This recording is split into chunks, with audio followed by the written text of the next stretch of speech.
অষ্টাদশ শতাব্দীর মাঝামাঝি সময়ে জামালপুর পরগনার জমিদার শেখ এনায়েতুল্লাহ হাসান মঞ্জিলে বর্তমান স্থানে রংমহল নামে একটি প্রমোদ ভবন তৈরি করেন।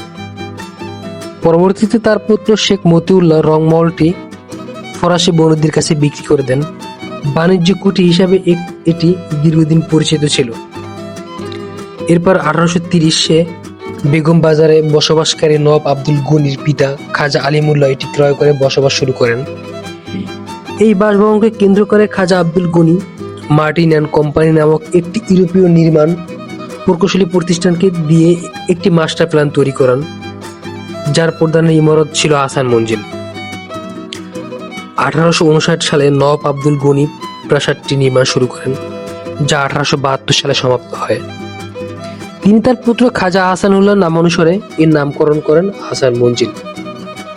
এই যুগের নবনির্মিত প্রাসাদ ভবনটি রংমহল ও পুরাতন ভবনটি অন্দরমহল নামে পরিচিত ছিল। 1888 সালে 7 এপ্রিল প্রবল ভূমিকম্পে পুরো আহসান মঞ্জিলের ব্যাপক ক্ষতি সাধিত হয়। ক্ষতিগ্রস্ত আহসান মঞ্জিল পুনর্নির্মাণের সময় বর্তমান উঁচু গম্বুজটি সংযোজন করা হয়। পুনর্নির্মাণে ও মেরামতের জন্য রানীগঞ্জ থেকে উন্নত মানের ইট আনা হয়। মেরামত কর্ম পরিচালনা করেন প্রকৌশলী গোবিন্দ চন্দ্র রায়। সে আমরা ঢাকা শহরে আহসান মঞ্জিলের মতো এত জাঁকালো ভবন আর কোথাও ছিল না। এর প্রাসাদপরী গম্বুজটি শহরের অন্যতম উঁচু চূড়া হওয়ায় তা বহু দূর থেকেও সবার দৃষ্টি আকর্ষণ করত। 1897 সালে 12 জুন ঢাকায় ভূমিকম্প আঘাত হানলে আহসান মঞ্জিলের ব্যাপক ক্ষয়ক্ষতি হয়। আহসান মঞ্জিলের দক্ষিণের বারান্দা সহ ইসলামপুরের রোড সংলগ্ন নহবত খানাটি সম্পূর্ণ ভেঙে পড়ে। পরবর্তীকালে নবাব আহসানুল্লাহ তা পুনর্নির্মাণ করেন।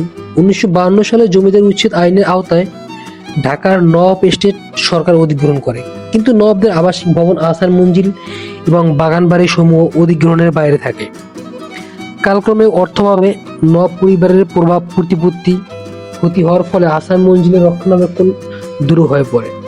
1960 দশকে এখানে থাকা মূল্যবান দ্রব্যাদি নবাব পরিবারের সদস্যরা নিলামে কিনে নেয়। 1 মিটার উঁচু বেদির উপর স্থাপিত দ্বিতল প্রাসাদ ভবনটি পরিমাণ 125.4 মিটার এবং 28.75 মিটার। নিচতলা মেঝে থেকে ছাদ পর্যন্ত উচ্চতা 5 মিটার ও দোতলায় 5.8 মিটার।